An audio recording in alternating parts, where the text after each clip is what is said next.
Jadi mulai kok bisa berubah gitu, kenapa? Jadi kalau saya tuh prinsipnya saya lebih baik gagal di awal daripada gagal di akhir. Mantap lagi kata-kata canggih lagi nih. Terus. Tuh, jadi keilmuan untuk budidaya.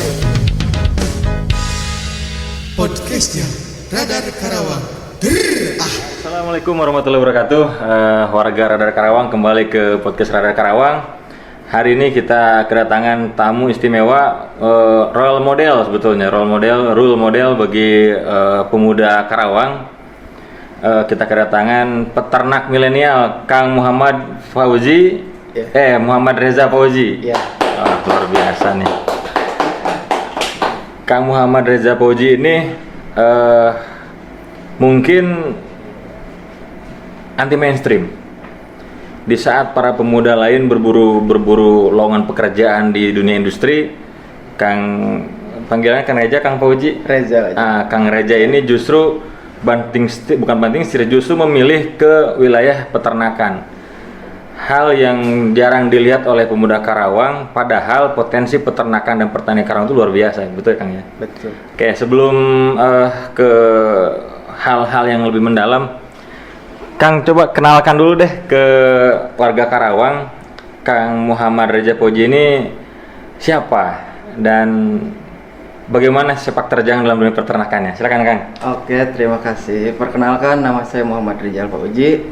Asal saya dari Desa Pasir Jengkol, Kecamatan Majalaya, Kabupaten Karawang. Ya, oke. Untuk memulai ternak sendiri itu saya dari 2014.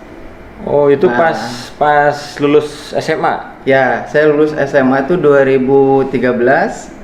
Oke. Menginjak ke 2014 itu saya ternak domba. Oh. Jadi Jadi maaf, saya potong dulu. Ini SMA mana dulu ini? SMA 2 Karawang. Oh, SMA 2 Karawang di lamaran ya? Di lamaran, betul. Oke, SMA 2 Karawang. Emang di SMA 2 Karawang ada jurusan peternakan? Sebenarnya nggak ada ya.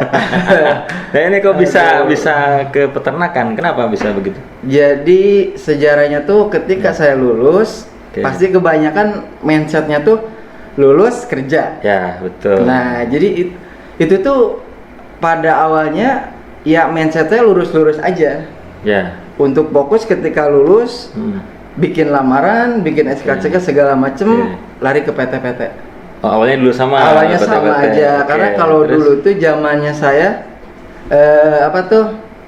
ngasih ke nitip ke security atau ngirim ke pos. Zaman dulu belum ke email. Ya. Okay. Seiring berjalannya waktu, dari dulu tuh saya 4 orang ya. 4 orang saya lamar, itu dari 3-nya ada yang dipanggil. Oh. Ada yang udah masuk kerja. Oke. Terus? Sedangkan saya ini gimana? Gitu loh. Dan posisi saya tuh itu udah kerja di pom bensin. Oh, lulus sekolah kerja di pom bensin. Ya, jadi 2013 lulus. Ya. Selang 1 minggu saya kerja dulu di pom bensin untuk batu loncat. Itu di mana pom bensin, di mana itu? Di pom bensin Pelawan. Oke, siap. Ya, terus? Itu nunggu batu loncatan sambil saya kerja di perusahaan. Nyatanya itu sampai 1 tahun nggak ada. Nggak ada panggilan? Nggak ada panggilan. Kadang saya bertanya, ada apa gitu. Oke. Dari teman-teman saya yang udah ada yang diangkat karyawan. Oh, gitu loh, sampai udah gonta-ganti PT. Sedangkan tapi Akang belum ada panggilan sama sekali. Nah, dari situ itu tuh dari situ saya udah mulai ada feeling gak enak. Oh, feeling gak enak. Udah feeling gak enak. Mungkin Tuhan punya rencana lain. Masya Allah. Nah, dari situ ketika saya mulai 1 bulan pertama gaji itu separuh saya sisihin buat beli ternak. Ya. Separuh saya kasih orang tua. Nah, kok kepikiran investasi ke ternak gitu? Nah, sebelumnya ketika saya sebelum lulus SMA, saya kan sering ngobrol sama peternak, petani, gitu kan. Bagaimana sih gitu loh, ternak kambing tuh menguntungkan apa tidak gitu kan? Emang di rumah banyak peternak? Di rumah banyak, tidak, cuma beberapa ada gitu kan. Jadi saya tanya-tanya, nyatanya ketika berternak mereka hanya fokus kepada penjualan ketika butuh sekolah.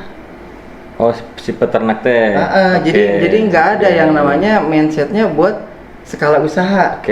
Nah, dari situ saya ngelihat ada potensi gitu kan. Nah itu tuh selain ada potensi, saya belum fokus, tapi sambil nyari kerja tetap. Oh tetap, itu posisi sudah di pom bensin. Sudah di pom bensin. Terus ya. Gitu kan. Setelah berjalan, jadi saya selama 1 tahun tetap mencari kerja. Setiap bulan saya tetap beli kambing. Itu tetap belum ada kepikiran kalau saya akan menjadi wirausaha di bidang peternakan. Oh, itu belum beli kambing, ngelamar kerja tetap gitu. Saya tetap ngelamar kerja selama 1 tahun gitu kan. Saya tiap bulan tetap nyisihin uang buat beli kambing gitu. Setelah 1 tahun, karena saya target 1 tahun saya belum kerja di perusahaan, mungkin Tuhan punya rencana lain, akhirnya kambing mulai banyak. Mantap. Nah dari 1 tahun itu kurang lebih 12 indukan menghasilkan 30-40 ekor. Wush, ini enggak serius aja dapat 40 ekor ya? Nah seperti itu karena terus setelah itu saya berpikir apa saya kuliah aja. Nah dari situ apakah saya kuliah aja? Akhirnya saya yakinin bismillah. Saya kuliah. Di mana kuliahnya? Di Unsika. Unsika, jurusan pertanian. Oke, berarti nyambung ya dengan ternak gitu ya? Nyambung ya. Nah ini pas menyisihkan gaji untuk beli kambing, itu kambing usia berapa? Itu dulu dengan harga kisaran 6 sampai 700, kisaran umur 10 sampai 1 tahun. Itu sudah bisa anakan itu? Itu udah siap dikawin. Oh gitu. Jadi yang dibelinya betina semua? Betina semua.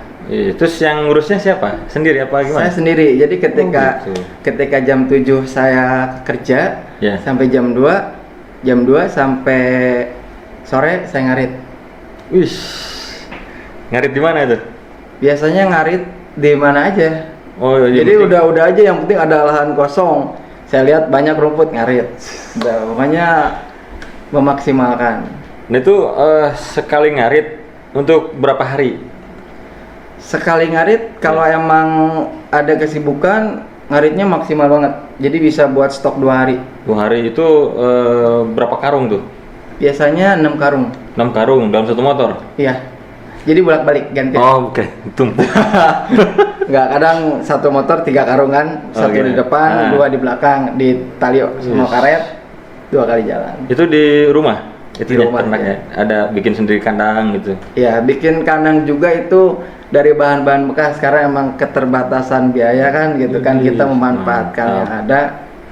Oke. Berarti dari nol benar-benar sendiri ya? Bikin kandang sendiri, beli kambing, terus diurus, kasih makan dan sebagainya. Terus kemudian setelah setahun yang dari 12 kambing itu beranak sampai 30-40 ekor. Berarti si kandang ditambah luas lagi dong? Iya, ditambah lagi. Berarti ngarit makin lama tuh? Ngarit makin lama. Nah, gengsi nggak ngarit itu?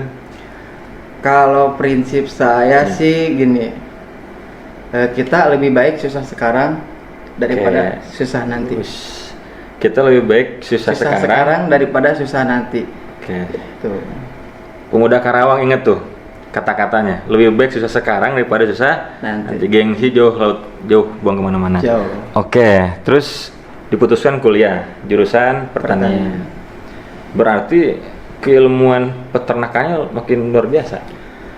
Gimana tuh pas di Unsika coba? Pas di Unsika itu tambah sibuk lagi. Kuliahnya kalau kata zaman dulu kupu-kupu. Kuliah pulang. Jadi itu lebih mepet lagi dulu. Kita kalau bangun subuh tuh itu udah kesiangan. Bangun subuh kesiangan. Jadi bangun tengah malam? Bangun kisaran jam 4 setengah 4. Terus itu gimana tuh? Dulu tuh ini kalau ngarit terus nggak akan sampai nih. Gitu karena tambah banyak, karena tambah kuliah gitu loh. Terus dari situ berpikir pakan alternatif. Oh, Nah, apa itu? menggunakan pakan alternatif dengan menggunakan gedebok pisang. Gedebok pisang. Itu gimana proses pakan alternatif itu bagaimana? Gedebok pisangnya kita cacah. Cacah, terus? Kita cacah sampai ukuran 1 jari lah ya. Oke. Itu sampai banyak. Kita fermentasi menggunakan plastik. Dulu jangan pakai plastik karena emang kalau untuk Belitung harganya lumayan. Saya pakainya plastik. Oh, harusnya si gedebok pisang ini masuk ke dalam tong. Ya, fermentasi harusnya pakai tong. Nah, kalau ini masuk ke dalam plastik. Ya, Nah, plastik. terus udah masuk ke dalam plastik. Itu kita bisa taruh beberapa minggu. Bisa buat stok. Oh, jadi subuh itu nyacah. Subuh nyacah sampai kurang lebih jam 5:30. Dari 5:30 saya ngasih makan. Terus saya mulai kerja jam 7 sampai jam 2. Jam 2 sampai jam 4 saya ngarit. Jam 4 sampai malam saya kuliah. Keren bener. Saya secara pribadi salut dan senang mendengar ini karena bagi saya ini bisa jadi bahan motivasi bagi anak-anak muda Karawang. Artinya memanfaatkan waktu dengan maksimum gitu. Tidak ada yang namanya, berarti tidak ada nongkrong ya? Nggak ada, karena balik lagi mau susah sekarang apa susah nanti. Seperti Padat berarti ya? Padat. Istirahatnya jam berapa itu? Istirahat itu saya beres jam 11 sampai jam 12 malam. Itu baru sudah aman lah semuanya. Sudah aman. Selesai tugas Sudah kuliah selesai. dan sebagainya, selesai jam 11. Ya. Tidur baru bangun subuh. Terus seperti itu continue setiap hari itu. Ya, continue kurang lebih sampai 4 tahun. 4 tahun berarti mau lulus kuliah. Ya. Oke, menjelang lulus kuliah apa setelah lulus kuliah? Mulai tidak lagi seperti itu gitu. Setelah lulus kuliah. Setelah lulus kuliah, karena posisi kambing sudah mulai banyak, dari mulai penjualan sudah mulai pada tahu, gitu kan. Nah, akhirnya saya fokus dari mulai manajemennya, fokus kepada pakannya, baru cari orang buat kerja. Nah, kayak gini. Jadi kan selama setahun bekerja di pom bensin ada 40 anak. Berkembang terus selama 4 tahun itu udah ada berapa anak kan itu? Nah, ketika 1 tahun berjalan budidaya, itu dievaluasi. Oke, kenapa gitu. tuh? Jadi hasilnya bagaimana? Ketika 1 tahun saya budidaya itu hanya menghasilkan anakan. 1 tahun itu. Oke. 1 tahun anakan. Kenapa? Karena momen domba itu di Idul Adha. Panen rayanya. Iya, panen betul. Nah, dari situ setelah 1 tahun berjalan, saya jual bakalan jantan. Evaluasi jalan 2 tahun, saya ganti dengan pejantan. Apanya? Si ininya, awalnya kan beli indukan. Beli indukan. Nah, setelah indukan diganti bakalan buat pengemukan akikah maupun kurban. Oh, jadi berganti. Fokusnya. Tapi indukan masih ada. Udah diganti semua. Oh, diganti semua. Iya. Nah, berarti kan kalau bakalan jantan nanti kan dipotong, ya pasti udah ada. Iya. Nah, kan pasti stok berkurang tuh. Iya. Nah, terus untuk pemenuhan stok lagi, Beli lagi. oh belinya yang ukuran belum cukup untuk disembelih lah ya gitu. Iya, kisaran namanya bakalan umur dari 4 sampai 6 bulan. 4 sampai 6 bulan. Berarti fokus pengemukan sekarang. Iya, pengemukan. Nah, itu dalam 1 tahun berapa bakalan yang dibeli dari peternak asli, berarti dari peternak beli? Iya, dari peternak. Nah, itu berapa banyak yang dibeli? Kalau dulu itu karena kan jadi kalau kita main di budidaya, kita nggak perlu pakai pakan beli. Kenapa? Karena ngejarnya bukan daging. Kita ngejarnya anakan. Ya. Cuma kalau untuk penggemukan, itu kita ngejarnya daging dong, biar gemuk biar gemuk. Betul. Nah, kita pakai pakan alternatif ampas tahu. Ampas tahu. Beli. Campur itu antara rumput, ampas tahu, terus pisang, gedebok pisang, campur. Dicampur. Itu jangka waktu berapa lama tuh? Misalkan anggaplah kita beli Januari. Nah, siap dipotong bulan kapan? Kalau untuk awal itu kita ringnya 1 tahun karena kan memang sambil kerja, sambil kuliah. Iya, itu ya. Gitu. Oh, itu ini tahun kedua kan ya? Tahun kedua. Ya, tahun kedua. Itu sampai kapan tuh begitu? Apa berganti tiap tahun apa bagian strateginya? Setiap tahun kita berganti. Oh. tahun kedua mulai pejantan, pengemukan ya. Nah, tahun ketiga? Tahun ketiga kita mulai menjajah kambing perah. Oh. Jadi mulai kok bisa berubah gitu, kenapa? Jadi kalau saya tuh prinsipnya saya lebih baik gagal di awal daripada gagal di akhir. Oke, mantap lagi nih keluar kata-kata canggih lagi nih. Terus. Jadi keilmuan untuk budidaya itu udah saya dapat. Ya di tahun pertama ya. Tahun pertama. Oke, terus untuk dari penggemukan saya udah dapat. Ya. Tinggal di kambing perah. Nah ini bedanya apa? Jadi masing-masing tuh ada beberapa karakter. Ya gimana? Jadi dari mulai budidaya, budidaya kita bisa menekan biaya kos. Dengan catatan kita nggak perlu beli ampas tahu. Ya. Gitu. Karena ngejarnya anakan ya. Ngejarnya anakan, nggak perlu gemuk. Ya. Kalau untuk domba, kita memaksimalkan pakan ampas tahu. Penggemukan. Terus yang ini perah? Kalau untuk perah, kita menghasilkan susu. Itu pakannya sama? Pakannya sama. Bedanya apa? Bedanya dari mungkin lebih dari ke profitnya nanti beda. Oh, lebih kencang mana nih profitnya? Kalau untuk kencang lebih ke susu kambing ya. Oh gitu. Etawa ini ya? Ya, karena nah, ini produknya ya? Ya, itu produk ini, susu kambing Etawa. Etawa Goat Milk. Nah, ini kencangnya di mananya nih? Keuntungannya atau penjualannya lebih ini atau gimana? Kalau susu itu kita dapat 2 bonus.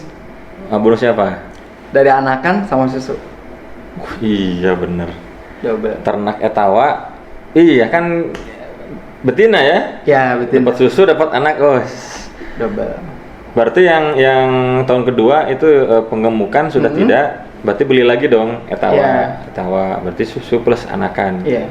Sampai sekarang itu? Sampai sekarang, sampai tahun keempat itu semuanya ada. Widih. Dari mulai budidaya, penggemukan, kambing perah, gitu kan. Terus tahun kelima naik lagi sapi. Tuh, jadi terus evaluasi. Sampai sekarang berarti. Sampai sekarang. Jadi ada 4 macam ya? Ada 4 macam. Budidaya, penggemukan, perah, sama sapi sekarang. Iya. Total udah berapa banyak kambing sekarang? Kurang lebih 200 ekor. 200 ekor? Iya. Itu lahan berapa banyak itu luasnya? Lahan 1.500. Berarti beli lahan? Apa yang sudah ada? Udah ada. Alhamdulillah. Berarti tanpa lebar. Iya. Nah, bedanya sapi apa? Sapi apa? Pedaging apa sapi perah juga? Sapi pedaging. Oh, sapi pedaging. Iya. Itu beda kandangnya? Apa samanya? Kandangnya beda. Kandangnya beda, tapi berdekatan. Berdekatan. Bedanya apa sama yang kambing domba itu? Sapi bedanya apa? Makannya? Kalau sapi dari prinsipnya sama aja pakan. Sama aja. Mungkin dari treatment ada sedikit ketika dari mungkin dari budidaya itu ke penggemukan nggak ada pakai ampas gitu kan. Untuk dari penggemukan ke kambing dia pakai daun gitu kan. Jadi sebenarnya sama aja, cuma bagaimana cara kita memindset supaya si ternak itu kita yang atur. Contoh ngatur gimana maksudnya? Jadi kita punya ternak, jangan sampai kita dikerjain sama ternak. Bisa gitu ya? Itu contoh dikerjain ternak. Istilahnya gini. Jahil apa? Ibaratnya kan kita lagi capek gitu ya. Kita lagi capek, terus kita harus ngarit full. Udah aja kita kasih ampas tahu, masalah kelar. Oh ya, solusi supaya tidak terlalu capek. Ya, itu lebih efektif. Lebih efektif. Berarti belanja ampas tahu ke pabrik tahu. Iya. Biaya produksinya berarti kan kalau ngarit mah mungkin gratis ya, biar rumput. Tapi ini kan harus beli. Ya. Tapi tenaga tidak berkurang banyak ya kalau ini. Hanya beli aja, kasih ampas tahu gitu. Nah, kalau sapi dengan kambing kan itu ada budidaya, penggemukan, kambing perah ya, terus ada sapi. Lebih ribet mana sih menjaga penyakit misalkan seperti itu? Kalau untuk menjaga supaya tetap sehat, kita lebih pencegahan. Iya, dari mulai ketika si ternak itu datang kandang kita udah treatment. Oh, kandangnya? Si dombanya. Treatmentnya gimana? Domba maupun sapi, dari mulai kita kasih vitamin, obat cacing maupun antibiotik. Berarti ada mantrinya sendiri? Saya sendiri. Mantrinya saya sendiri. Komplit ya? Ya, dulu saya pernah nyuntik, terus kambingnya mati. Oh gitu? Ya. Kok bisa? Itu kambing saya kambing sendiri? Kambing sendiri. Kambing sendiri ya? Itu gimana bisa mati kalau dosis apa gimana? Enggak, jadi ketika nyuntik itu, ya, si kambingnya nggak mau diem, masuk ke paha, ke tulang. Iya. Nah, akhirnya kan dia infeksi dong di dalam. Iya, Awalnya itu si kambing tuh pincang kan, pincang lama-kelamaan, udah nggak benar nih, udah aja sembelih. Salah nyuntik berarti? Salah nyuntik. Kambingnya yang nggak mau diem ya? Kambingnya nggak mau diem. Seperti itu. Oke, apa namanya kan tidak mudah juga ya untuk beternak itu bagi yang mungkin masih awam. Nah kalau Akang kan sudah berapa tahun sekarang tuh? Saya jalan Total 9 tahun. Jalan 9 tahun. Iya. Oke. Pangsa pasar itu gimana? Kalau untuk pasar sendiri, Iya. saya lebih mementingkan kualitas ternak saya sendiri. Jadi prinsipnya kebanyakan orang kan ketika memulai usaha, Ya. pasar yang seperti apa? Nah kan masih kadang-kadang kan, mentok di situ tuh. Pasar yang seperti apa? Ya. Terus mau kemana? Ya. Terus ketika banyak, nah kalau saya nggak gitu, gimana caranya si ternak kita fokus untuk sehat, bagus, Ya. gitu kan? Prinsipnya kalau ternak kita berkualitas, itu nggak perlu kita nyari pasar, tapi pasar yang akan nyari kita. Wih. Oke, mantap ini. Berarti sekarang tinggal nunggu aja. Ya, alhamdulillah tinggal nunggu aja. Misalkan penggemukan menjelang Idul Adha orang datang. Ya. Terus kejual, termasuk yang susu juga ya. Susu udah dibikin orang datang. Ya. Sampai orang mana aja tuh yang datang? Sejauh ini kemarin kan ini juga kan pelatihan jadi narasumber di dinas peternakan. Yeah. Itu non aparatur. Yeah. Itu saya kasih juga susu tuh buat dari Balai Cinagaranya, biar inilah tester. Ini biar tahu kualitas seperti itu. Wih, mantap. Ini ya kita coba dulu nih. Boleh Kang ya? Boleh, siap. Ini mumpung panas, udara panas ini susu. Enak kan susu kami. Tawa Goat Milk ini kalau mau pesen di mana nih? Ada langsung di nomornya ada ya? Ada nomornya. Nanti kita di akhir ada nomor WA-nya, bisa menghubungi. Coba kita, ini seger banget ini. Fajar jangan mau Jar. Udah ya. Fajar udah duluan ya. Ih mantap Alhamdulillah. Ini kan campuran ya Kang? Iya. Susu campur perasa melon ya? Iya. Ini gimana prosesnya bisa ada campur perasa, ini dicampurin aja atau gimana? Campurin aja. Dapat mereknya sudah ini ya?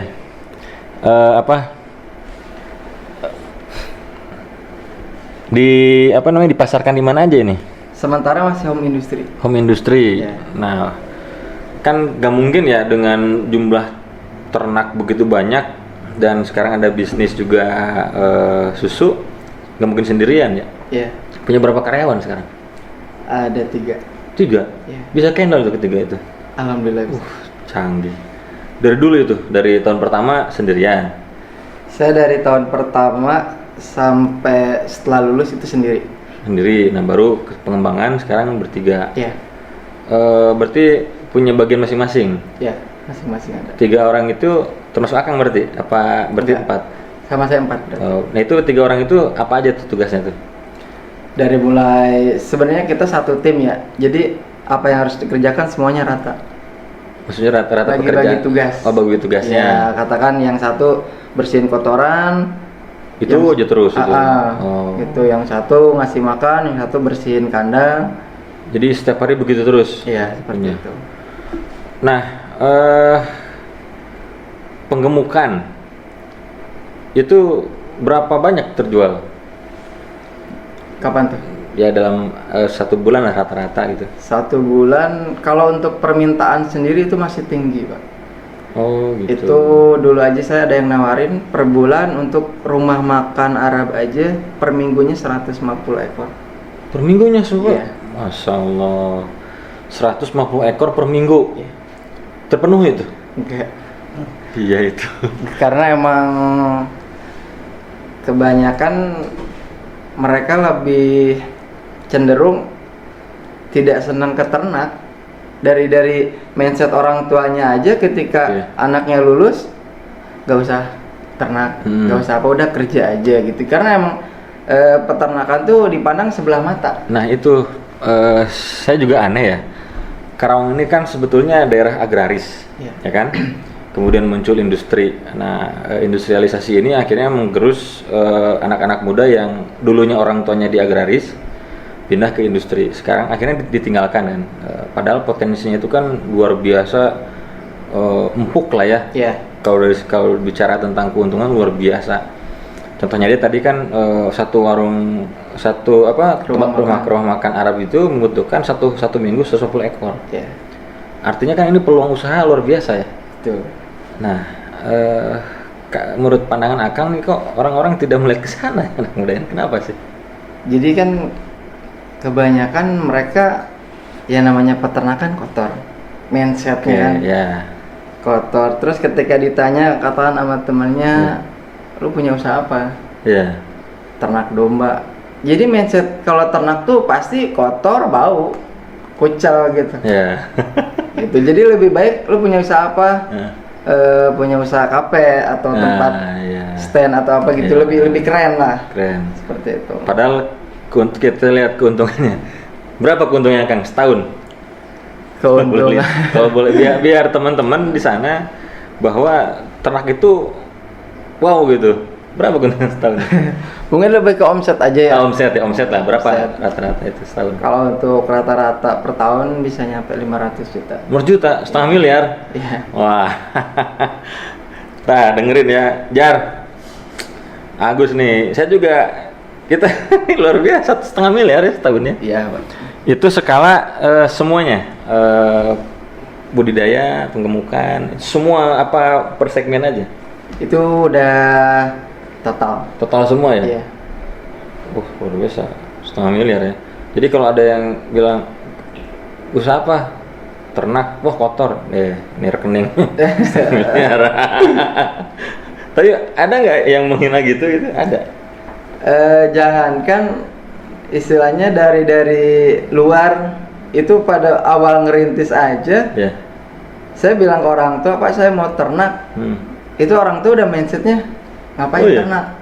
Oh gitu. Itu saudara-saudara kamu aja nggak ada yang sukses dari usaha ternak tuh. Tapi sekarang kan nggak gitu lagi bicaranya. Lebih dibuktikan aja. Gitu. Nah berarti kan bisa mengikis pandangan orang lain ya, bahwa sebetulnya peternak, tapi udah sebetulnya kalau peternak itu bisa juga pakai dasi kan sebetulnya? Bisa. Ya kan, bisa necis juga kan? Bisa. Iya kan, jadi tidak harus seperti misalkan cana gombreng, cana belel, enggak juga. Ya. Nah, kepikiran nggak untuk membuat sebuah perusahaan ternak dengan dandanan ya kantoran lah gitu, berdasi gitu, supaya orang-orang menganggap peternakan itu tidak bisa dianggap sepele gitu. Ya, emang tujuannya akan ke situ. Wis mantap.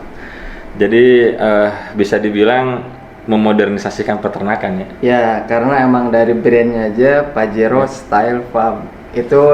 Namanya. Oh ini ya ada ya. Ya itu Pajero Style Farm. Nah ini coba maknanya apa nih Pajero Style Farm? Untuk itu Pajero sendiri itu mungkin lebih ke nama daerah, akronim dari Pasir Jengkol Kajero. Seperti itu. Pasir Jengkol Kajero. Oke. Oke. Nah untuk stylenya sendiri, nah ya tadi, jadi petani berdasi. Kami berharap ya setelah ini akan muncul peternak-peternak muda lain ya di Karawang ini, termasuk petani-petani yang lain ya. Karena kan menurut data terakhir yang kita terima di Dinas Pertanian itu, jumlah petani di Karawang semakin menyusut, termasuk peternak. karena anak-anak muda tadi lebih cenderung ke industri, jadi meninggalkan usaha orang tuanya. Nah kalau Akang kan orang tua juga peternak bukan ya? Bukan, tapi justru malah memilih peternakan. Ya. Oke, rencana ke depan nih, big plan-nya lah, rencana besarnya, mau sebesar apa?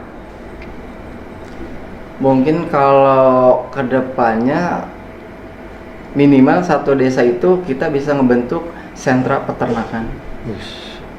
Gimana tuh bisa begitu? Sebenarnya sekarang udah kita mulai. Oh udah, di desa sendiri? Di desa sendiri itu ada beberapa mitra juga. Ketika penjualan, dia udah kita yang nampung, kita. Oh misalnya penjualan domba pedaging? Iya, buat Idul Adha. Berarti mereka penggemukan, ya. dikirim. Nah, lalu urusan penjualan Akang yang ngurusin. Iya, seperti itu. Itu udah mulai berapa titik tuh dikembangkan seperti itu? Itu kurang lebih ada 4 titik. 4 titik. Wah, itu banyak itu sebetulnya. Satu titik berapa ekor? Ada yang 70 ekor. 10 ekor. Ada yang 50, ada yang 30 dan ada yang 10. Berarti hampir 100 lebih ya? 200 ekor ya hampir ya? Iya. Dan itu pun pasti akan terus berkembang kan? Terus berkembang. Itu hasil dari obrolan dengan orang lain sehingga tertarik jadi peternak atau bagaimana? Lebih ke analisa di lapangan ya, ngelihat mindset kebanyakan ketika lulus sekolah kerja, bagaimana generasi yang akan datang ngelihat peternakan aja gitu yang notabene itu pasti kebanyakan tua. Betul. Itu jadi nggak ada yang namanya anak muda beternak gitu kan. Iya. Nah dari situ, wah ini potensial banget. Ya tadi aja ya roh makan Arab itu 150 ekor per minggu. Ya. Itu baru satu ya? Baru satu. Berarti kalau misalkan kita punya ternak 100 seminggu habis terus tuh. Habis. Per seminggu. Nah Kang, sekarang berarti fokusnya ke ternak ya, kayak waktu kemarin kan kita flashback, pom bensin sudah enggak berarti kan? Udah enggak ya? Ya. Kuliah sudah beres.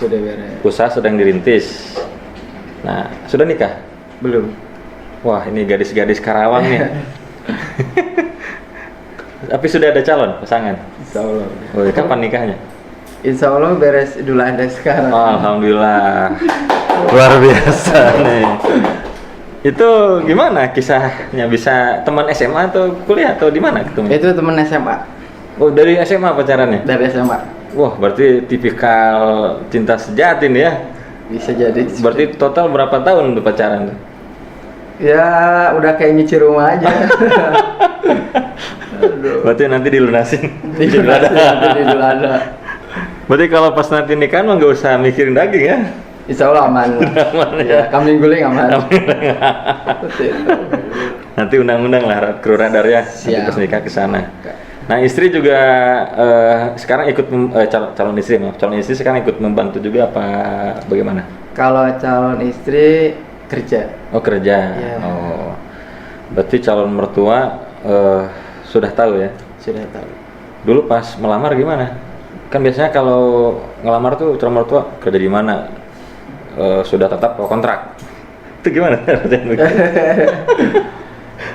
Untungnya calon mertua ya baik-baik aja, enggak terlalu melihat yang namanya materi ya. Oh gitu. Karena emang udah jalan Allah juga gitu. Yes, mantap lah. Semoga lancar ya sampai hari H.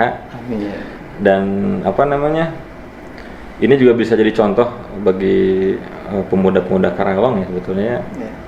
Sudahlah, kalau memang susah kerja, peternak aja ya gitu ya. Nah, kalau bagi Anda yang mau belajar, bagaimana? Belajar ternak? Kalau kita sih lebih welcome ya.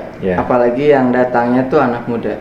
Kenapa? Karena regenerasi kedepannya mau seperti apa gitu kan, dari sektor khususnya sapi aja kan udah mulai banyak impor. Ya betul. Tuh, jangan sapi impor ya. Sampai domba pun nanti ikut impor kan sangat miris sekali. Betul. Gitu. Buka ini nggak kursus ternak gitu?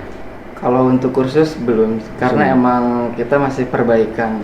Oh gitu. Tapi kalau misalnya ada yang belajar silakan saja ya. Silakan saja. Atau misalkan ada anak muda di Karawang atau siapapun yang mau berternak tapi nggak punya ternak, misalkan belajar dulu boleh ya. Boleh. Atau misalkan, saya modal sedikit nih, bisa minjem dulu dombanya misalkan. Nah, kadang-kadang kan, bukan kadang-kadang, kita masih kalah dengan misalkan daging impor itu kan harganya jauh lebih murah ya di pasaran. Yeah. Nah, bagaimana mengimbangi persaingan itu sekarang? Lebih baik kita lebih nonjolin kualitas aja sih. Ya, kualitas ya. Kualitas. Berarti ke pasar-pasar itu. Apa nggak tahu kemana? Kan ada orang dagang datang beli sapi misalnya, dia yang ngurus sendiri atau kita juga sampai ke tingkatan itu? Kalau kita untuk sapi sendiri mainnya lebih ke paket Idul Fitri. Oh, paket Idul Fitri itu gimana maksudnya tuh paket Idul Fitri itu? Jadi teman-teman saya ajakin, lu daripada nongkrong, lu tawar itu ibu-ibu buat arisan. Oh arisan iya, kurban, arisan kurban ya. Arisan kurban maupun arisan paket Idul Fitri. Ya, akhirnya banyak teman-teman yang jadi marketingnya gitu ya. Marketing gitu. Jadi setiap bulan tuh mereka store. Setiap bulan, berarti marketingnya mengumpulkan. Itu dia nagihin ke ibu-ibu. Oh gitu. Ya, katakan per minggu berapa duit gitu kan, dia ngambilnya berapa kilo. Nah itu nanti pas setiap bulannya store. Nah itu tuh paket itu tuh yang misalkan ada 10 ibu-ibu nih, dia ikutan paket. Itu tiap bulan satu orang dapat satu gitu. Apa ngumpulin dulu semua? Semua orang itu kalau untuk Idul Fitri, dia pesannya berapa kilo? Kalau untuk Idul Fitri, kalau untuk Idul Adha, tinggal maunya paket berapa, harga berapa, nanti disesuaikan budgetnya. Berarti hasilnya dibagi rata ya ke ibu-ibu itu ya? Iya. Oh, sudah berapa banyak sekarang sapi ini? Sapi sama domba lebih ini mana? Kencang mana? Kalau sapi sih kita lebih ke ini aja, buat mancing 1 ekor. Cuma ketika Idul Fitri kita ngambil dari orang. Oh gitu. Ini strategi pasar juga. Strategi pasar. Jadi ketika orang nanya mana paketnya, itu ada gitu. Seperti itu. Berarti sapi juga beli yang masih kecil, diurus pengemukan begitu? Kalau sapi kita beli kurus. Oh beli kurus. Ya, maksudnya itu beli kurusnya beli yang kurus-kurus? Ya, sapi indukan, pejantan maksudnya. Ya, pejantan kurus kita gemukin. Beli di mana sih? Di daerah Karawang juga? Apa keluar kota? Biasanya ke pasar. Ke pasar? Iya. Oh, ke pasar hewan ya? Iya, pasar hewan. Oh, terus digemukan. Oke. Oke, Kang, mungkin itu saja obrolan kita siang ini. Dan perlu digarisbawahi tadi bahwa sudah saatnya pemuda Karawang kembali ke fitrahnya ya. Iya. Tidak melulu ke industri lah. Sekarang peternak potensi keuntungannya masih gemuk. Dan tadi kalimat punya Kang saktinya tadi lebih baik susah sekarang daripada susah nanti. Oke, itu saja teman-teman Radar Karawang. Mudah-mudahan apa yang kita sampaikan di sini bermanfaat buat semuanya dan jumlah peternak muda di Karawang semakin meningkat. Terima kasih. Assalamualaikum warahmatullahi wabarakatuh.